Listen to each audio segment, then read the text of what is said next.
Donc, bonjour à toutes et à tous, bienvenue pour ce nouveau webinaire Sphinx. Alors juste avant, peut-être un dernier petit contrôle, est-ce que les uns et les autres vous m'entendez bien? Est-ce que vous me voyez bien? A priori, tous les voyants sont verts de mon côté.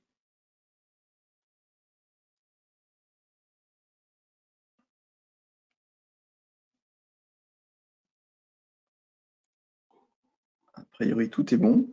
Eh bien écoutez, on va commencer ce webinaire sur les méthodes d'enquête par l'action avec le logiciel Sphinx. Alors,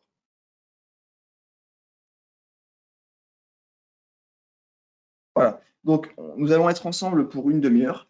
Donc pour ce webinaire, attendez, je vais ranger ma caméra. Enfin,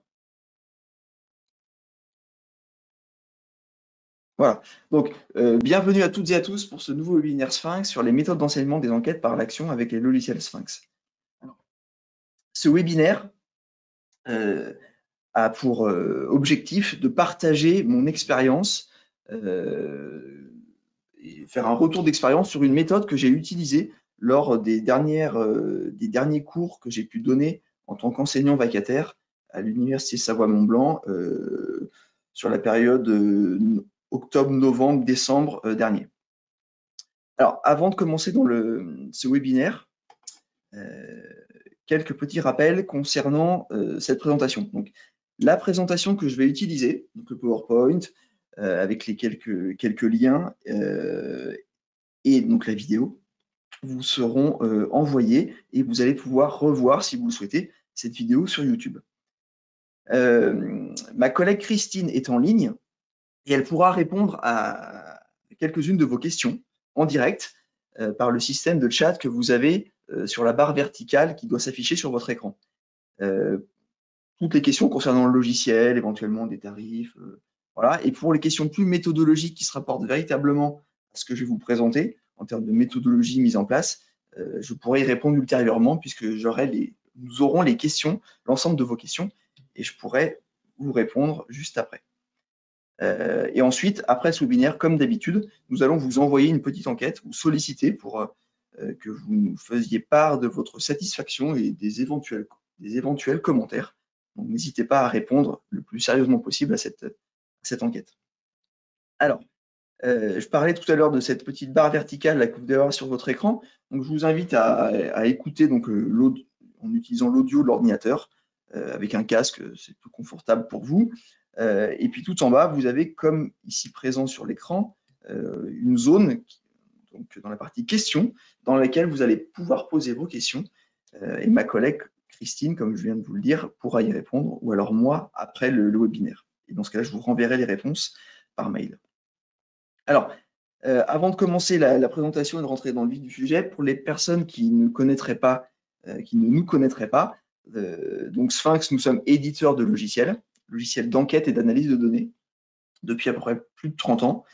Nous sommes une équipe d'à peu près 60 collaborateurs basés en France, entre Grenoble et Annecy.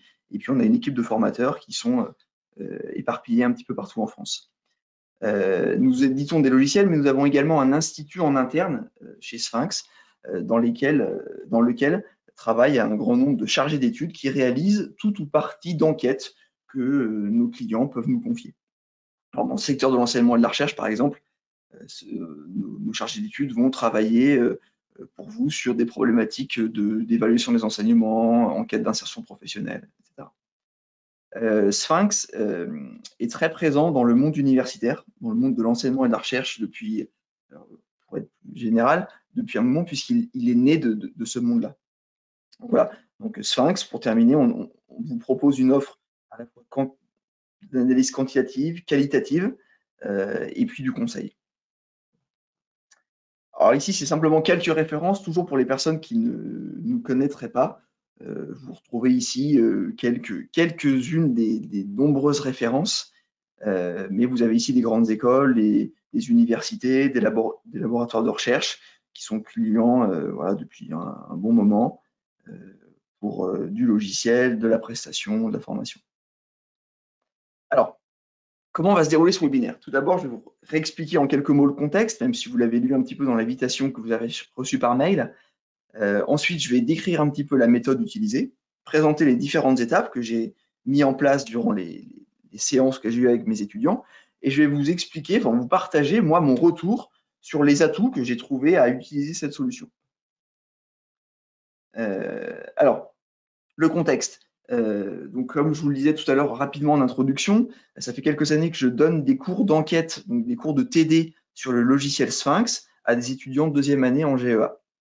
Donc, ça représente comme à chaque fois 78 étudiants en 4 groupes et j'anime 5 séances de 2 heures par groupe. Alors, le logiciel que j'utilise, c'est le logiciel Sphinx Campus. Alors, certains connaissent peut-être pas Sphinx Campus dans l'appellation, mais plutôt Sphinx Déclic. Sphinx Campus, finalement, c'est la même chose que Sphinx Déclic, si ce n'est qu'avec Campus, il y a des supports de cours en plus, mais l'outil vraiment utilisé, c'est Sphinx Déclic, donc qui permet de rédiger une enquête, diffuser l'enquête, collecter et analyser les données. Donc, ce qui est intéressant dans cet outil, c'est que moi, j'ai un compte.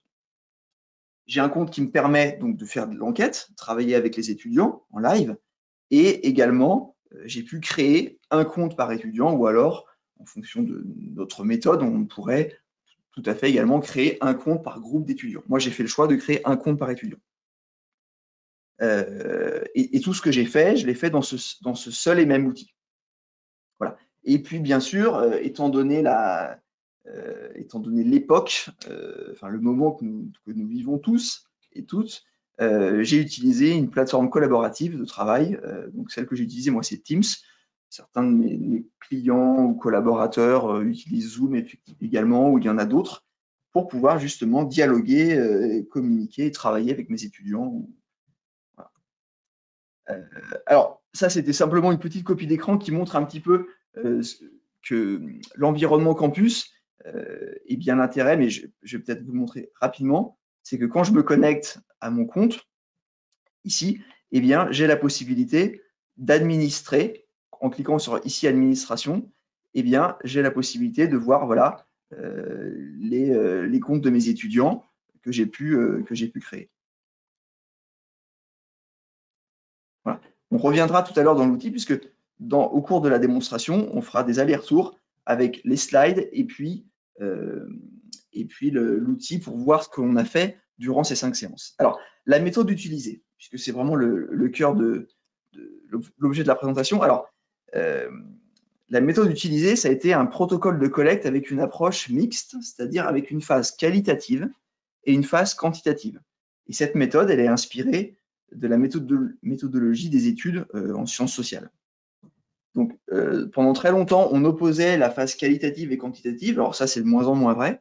En tout cas, voilà, le choix que j'avais fait cette année, c'est à la fois de demander aux étudiants concrètement de faire des entretiens pour collecter un corpus important, collecter du texte et les confronter à cet exercice de l'entretien, et également de faire une enquête quantitative, une enquête par questionnaire, une enquête en ligne, comme ce que je faisais souvent. Donc là, pour moi, la nouveauté, c'était de les initier à ce qu'est un entretien pour collecter du texte. Alors, cette méthode-là, elle est peut-être déjà utilisée par certains d'entre vous. Encore une fois, moi, c'est un partage d'expérience que je fais pour expliquer comment est-ce qu'on peut utiliser nos outils dans le cadre d'un cours. Je n'ai aucune prétention de vous expliquer comment faire et en vous disant voilà, c'est la seule manière. Voilà, c'est un partage d'expérience de cette méthode que j'ai utilisée. Alors, les différentes étapes. Donc là, on arrive presque à ce qu'on a pu faire durant les 5 séances. Alors, au départ, on a défini un sujet commun, nous discutons ensemble. Ensuite, je leur ai demandé justement de réaliser des entretiens. Donc pour cela, on a élaboré ensemble une grille d'entretien. Je leur ai demandé de retranscrire les entretiens. Donc je vais détailler tout ça après. Hein. Ensuite, on a analysé ensemble les données issues des entretiens. On a ensuite élaboré, au vu des données, enfin des informations qu'on a pu obtenir en explorant un petit peu le texte, et puis en faisant un peu une petite recherche documentaire assez simple, mais voilà, on s'est quand même documenté un petit peu. On a rédigé un questionnaire en ligne que l'on a diffusé et on a analysé les données collectées donc les données de cette enquête en ligne. Et ensuite, bien entendu, on a vu toute la partie traitement et analyse, donc création de tableaux à plat, de tableaux croisés, etc. Et j'ai demandé aux étudiants de me rendre avant les congés de Noël. Donc à la fin de la 5e séance, je leur ai laissé du temps et je leur ai demandé de me livrer une infographie. Voilà. Donc ça, c'est le déroulé des 5 séances. Donc 5 séances, c'est à la fois beaucoup et finalement assez peu par rapport à l'ambition que j'avais. Donc voilà, on s'est inspiré de cette méthode en la suivant de la manière la plus sérieuse possible. Mais voilà, on est là sur une enquête qui est une enquête qui est assez réaliste, peut-être un petit peu bancale sur certains points, mais voilà, l'idée c'était de se servir de cette méthode comme support, bien entendu, à l'apprentissage de comment créer un questionnaire, quels sont les types de variables, comment analyser les données collectées, etc. Donc, définition d'un sujet commun. Donc, derrière nos écrans respectifs sur Teams, eh bien, on a discuté et puis on a fait un petit brainstorming. Voilà, donc la discussion n'est pas toujours très vive. En tout cas, j'ai remarqué que pour ma part, c'était souvent un petit peu les mêmes qui travaillaient, donc, enfin qui travaillaient, pardon, qui discutaient. Mais voilà, j'ai essayé de trouver des moyens d'échanger, d'interagir le plus possible avec les étudiants. Et on a listé des thèmes et puis on a voté à main levée via la petite main dans Teams que l'on peut lever pour comptabiliser le nombre de voix pour les thèmes. Et le thème qui est ressorti, c'était les réseaux sociaux. Les réseaux sociaux, et puis on s'est dit pourquoi les réseaux sociaux et pourquoi pas essayer de voir quelle est l'influence des réseaux sociaux. Alors, on a un tout petit peu dévié sur est-ce qu'on s'est véritablement intéressé à l'influence. On est resté sur les réseaux sociaux en général. Après, on a analysé plusieurs thématiques. Mais en tout cas, au début, c'est ce qu'on avait dit. On s'était dit, allez, on va travailler sur les réseaux sociaux et leur influence.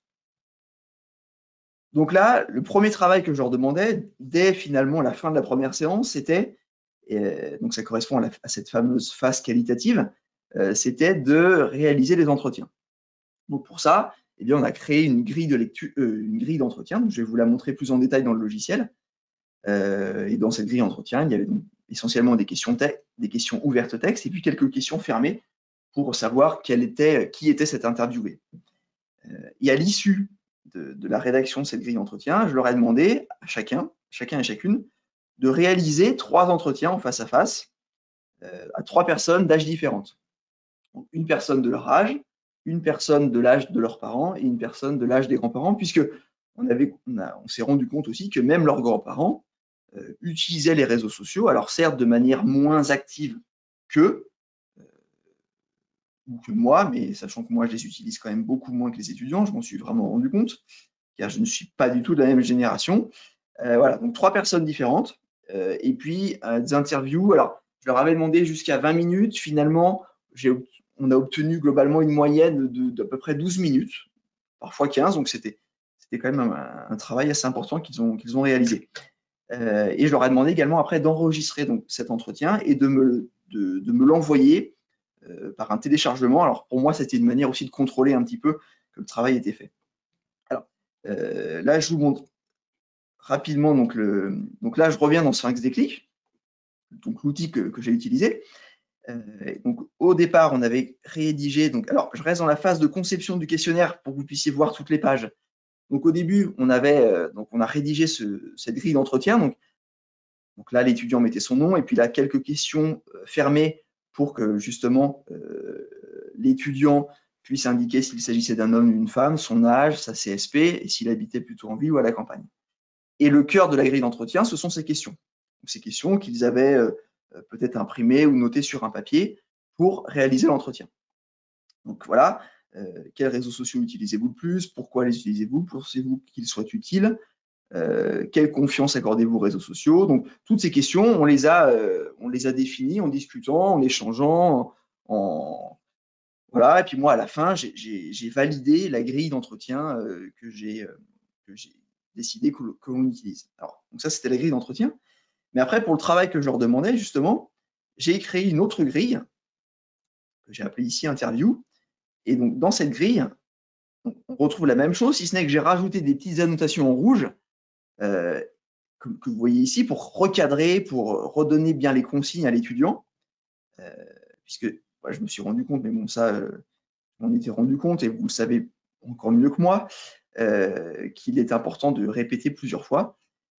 Donc en rouge pour qu'ils comprennent bien ce qu'il fallait faire. Donc on retrouve ici finalement la même grille que tout à l'heure, si ce n'est que j'ai rajouté ici quelques questions en rouge qu'ils avaient à renseigner au moment où ils écoutaient la bande son de leur interview, l'interview des 3 personnes qu'ils avaient fait, ils réécoutaient et ils réécrivaient via ce formulaire donc les réponses données, et puis ils pouvaient comme ça qualifier répondre à ces questions-là, qui étaient des questions qui n'étaient pas posées à la personne qu'ils s'interrogeaient, mais auxquelles ils allaient pouvoir répondre eux au moment de la retranscription. Voilà. Donc ici, donc la grille de lecture, et donc cette grille de lecture, au moment où je leur ai demandé de réaliser ces entretiens, je suis allé dans l'état de diffusion et collecte, et puis c'est ce lien que je leur ai envoyé, en leur disant, voilà, via ce lien, une fois vos entretiens réalisés, vous allez devoir, entre guillemets, cliquer 3 fois sur ce lien pour retranscrire vos 3 entretiens. Et je vous en parlais tout à l'heure, à la fin de cet entretien, de cette grille d'entretien, j'ai mis un renvoi vers une page qui me permettait à l'étudiant d'aller télécharger sa bande son. Comme ça me permettait, alors, ouais, on peut le voir un peu comme le fait de fliquer un petit peu, mais de contraindre un peu l'étudiant à ce que l'étudiant fasse bien le travail. Voilà. Moi, après, dans la partie données, eh bien, je pouvais voir instantanément les premiers étudiants qui avaient retranscrit leurs entretiens, et je voyais ici donc les lignes avec les réponses, à quelle date ils avaient pu faire ça, etc., etc. Voilà. Donc ça, c'est le premier gros travail, et premier travail quand même pour lesquels je les ai félicités, puisque donc nous avons obtenu un corpus, donc déjà 294 entretiens, un corpus important, puisque nous avons obtenu presque 110 000 mots au total, soit une moyenne de 505,1 mots par répondant. Donc voilà, donc je les ai vraiment félicités parce qu'ils ont fait un travail qui prenait du temps.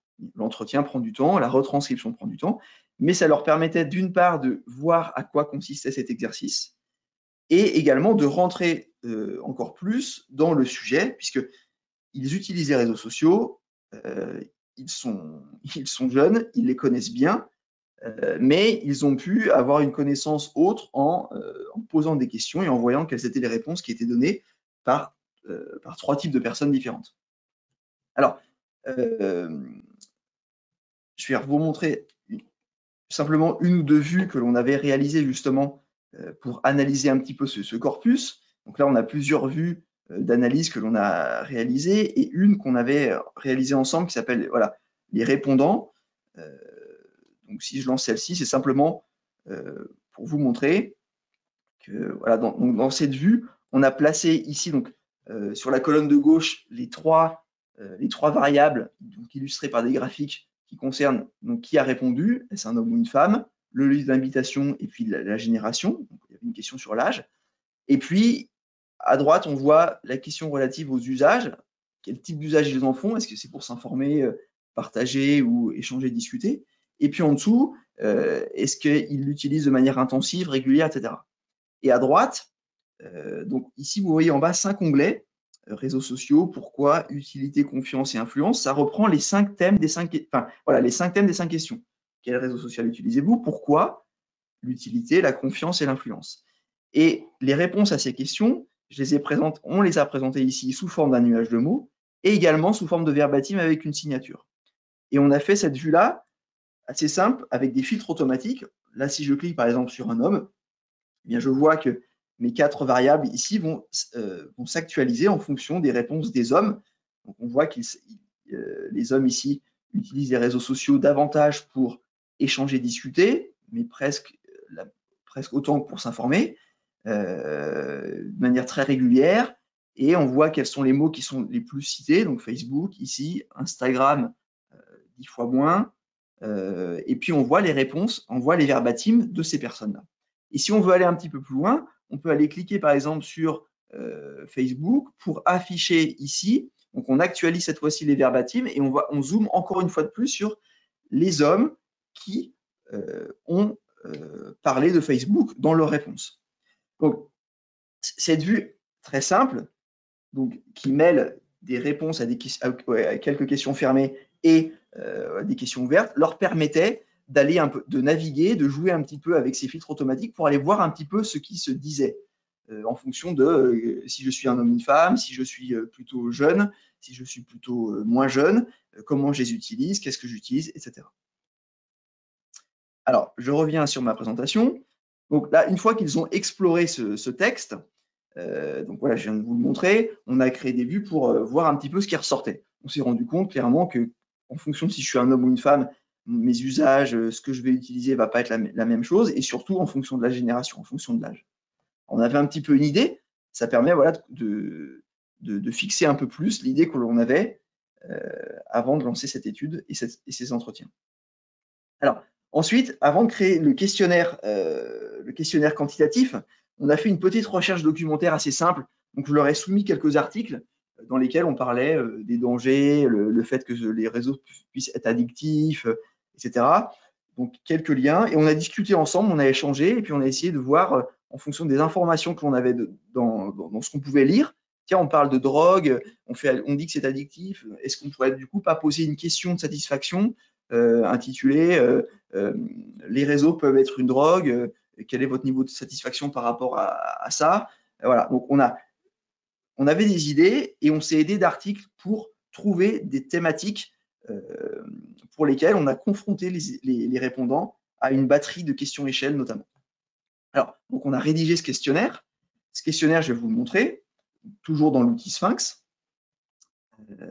Donc cette fois-ci, je reviens ici sur la liste de mes enquêtes et ce questionnaire, il est ici. Alors, je vous le montre dans la phase de conception, comme ça on pourra balayer toutes les pages.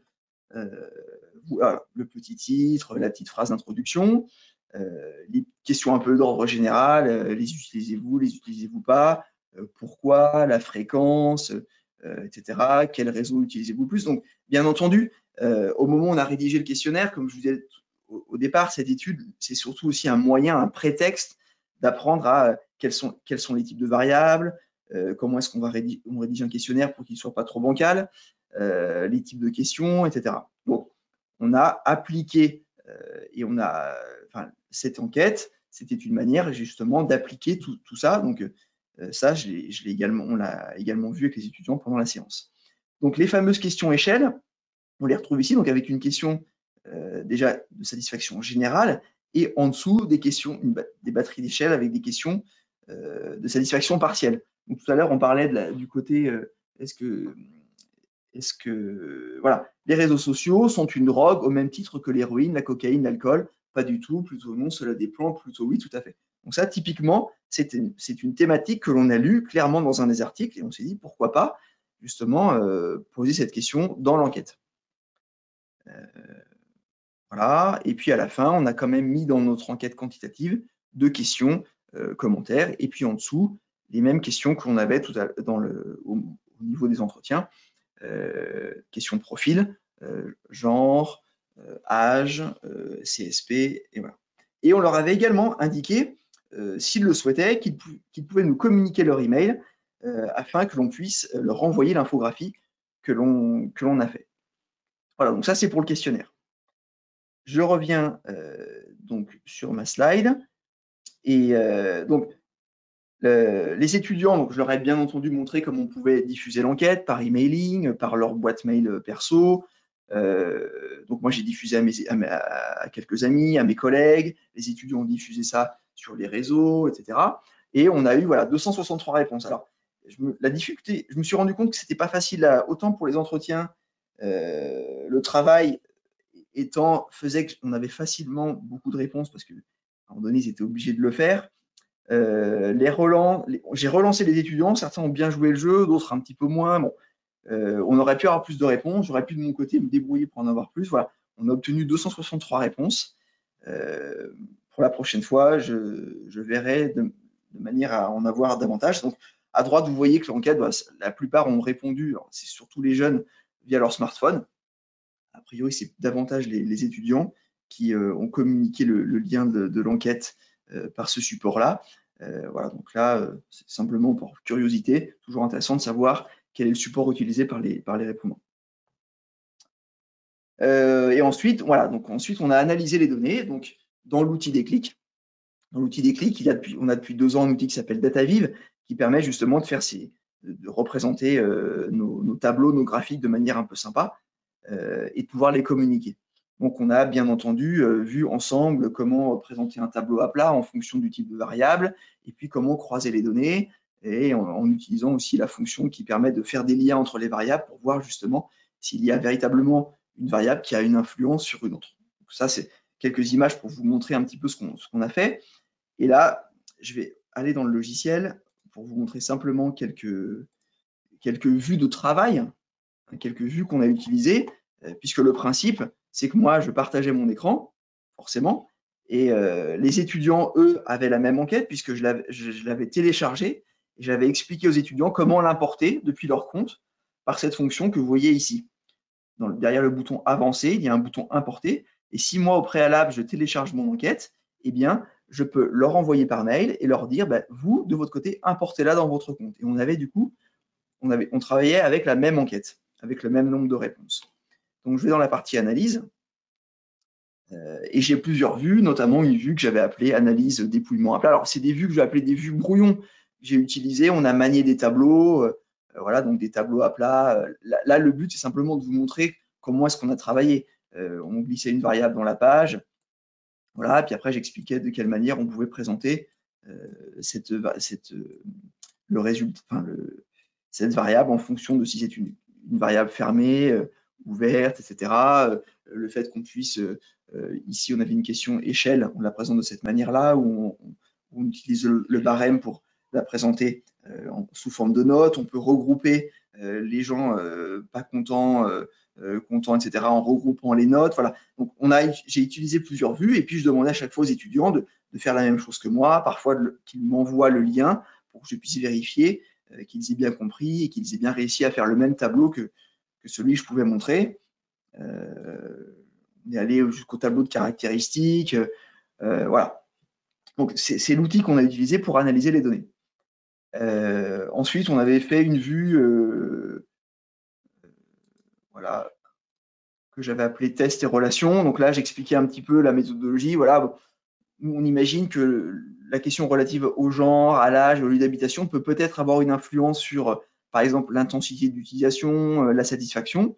Et puis après, justement, on testait en amenant les variables dans la page et puis on pouvait voir qu'il y avait véritablement un lien entre l'âge et l'intensité. Et là, le tableau croisé apparaissait. Donc voilà.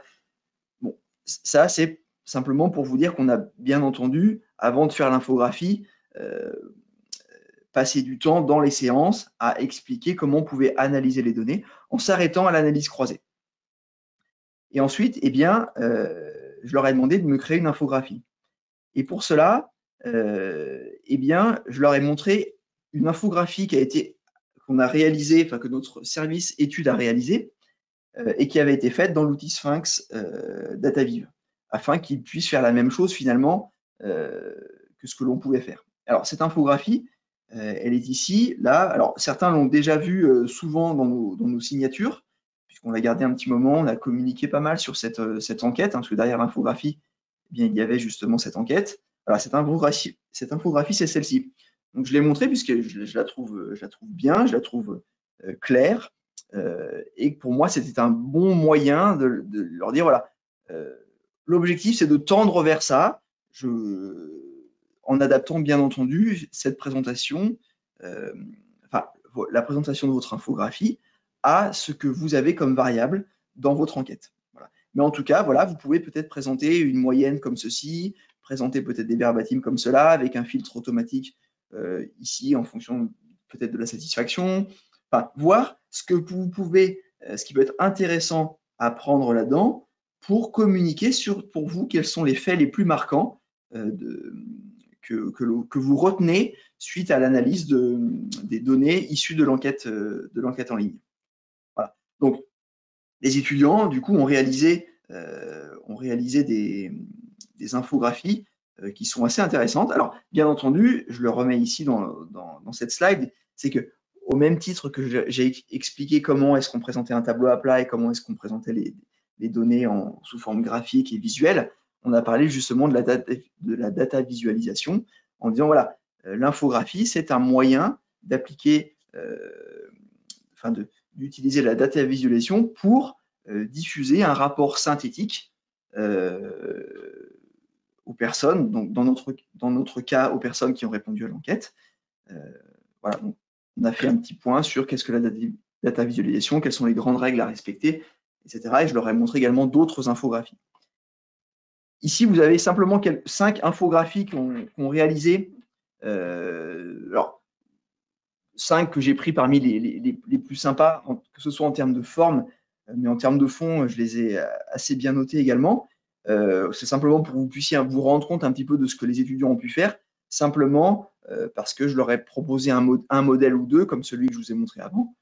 Et certains ont vraiment bien joué le jeu, vraiment en prenant le temps d'aller voir un petit peu ce que l'outil proposait. Parfois, d'autres ont bricolé un petit peu, peut-être avec d'autres logiciels, des schémas pour présenter, comme ici par exemple le podium avec quels sont les réseaux qui sont sur le podium justement, sur les plus hautes marches, etc. Donc les étudiants ont bien joué le jeu et ont réalisé de belles infographies. Et c'est ces infographies que moi j'ai notées ensuite pour pouvoir leur donner une note à la fin de ces 5 séances. Alors, juste avant d'aller aux atouts, je vais simplement vous montrer également l'infographie que ensuite moi j'ai réalisée au travers de cette étude. Alors voilà, donc je pourrais vous la communiquer. Donc voilà, infographie sur cette étude-ci, faite dans l'outil DataViv et au travers des données que l'on avait récoltées avec les filtres automatiques. Comme voilà, donc là c'est simplement un souci d'actualisation de page. Voilà, je ne vais pas aller dans les détails. Voilà, actualisation ici des notes, des temps, des pourcentages en fonction d'un profil. Alors, voilà, donc là j'ai dépassé un tout petit peu. Je reviens sur ma dernière slide qui concerne les atouts. Alors pour moi, quels ont été les atouts de cette méthode? Petit rappel, avant j'utilisais simplement le fait de faire un questionnaire quantitatif diffusé en ligne avec mes étudiants. Là j'ai trouvé très intéressant de leur expliquer ce qu'était un entretien et de leur faire l'exercice, de les faire manipuler, de les confronter au fait de passer du temps en face de quelqu'un, de poser des questions, de relancer pour obtenir un texte qui soit le plus important possible. Donc rien que pour ça, je trouve que cette méthode est bonne dans le sens où on les confronte à une analyse, enfin une étude qualitative que moi j'ai souvent entre guillemets un petit peu mis de côté. Et puis ça les rendait vraiment acteurs. On a choisi le thème ensemble.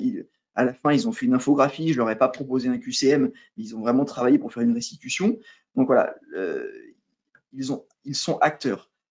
Une étude complète. Pourquoi? Parce que on est parti vraiment. On a fait un processus qui était assez long sur 5 séances. On est parti d'un thème et on est arrivé à la fin à restituer une analyse par rapport à notre thème en étant passé par des entretiens et la diffusion d'un questionnaire en ligne. Et pour moi, voilà, encore une fois, c'est un bon support. Donc, encore une fois, je me suis inspiré d'une méthode très académique, inspiré, c'est-à-dire que je n'ai pas suivi scrupuleusement, mais inspiré dans le sens, encore une fois, combinaison phase qualitative, phase quantitative.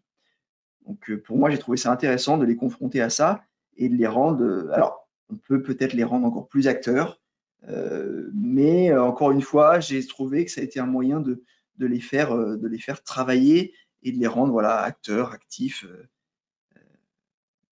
Voilà. Donc, voilà ce que je retiendrai.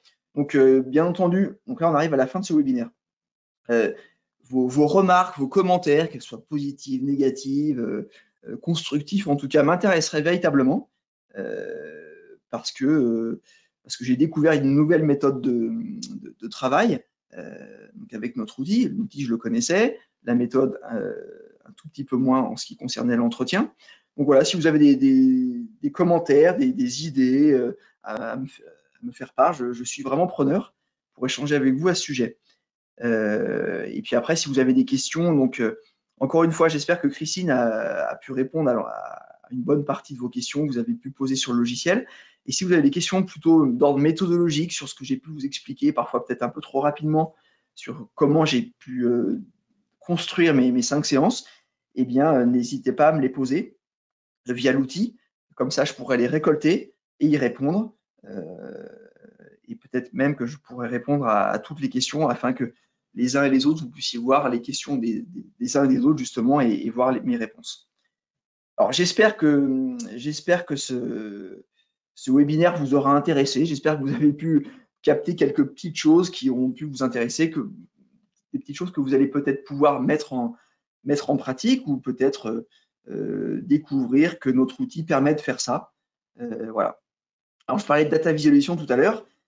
J'ai 2 de mes collègues, Marine et Céline, qui ont animé un webinaire de manière brillante mardi, donc il y a 2 jours, sur justement la data visualisation avec notre outil et quelle analyse présenter, comment les présenter en fonction des analyses. Donc je vous invite à, si vous n'avez pas pu la voir, l'écouter, eh bien elle est disponible sur notre chaîne YouTube via le lien que vous avez ici et que vous aurez, puisque ce support, je vais vous l'envoyer.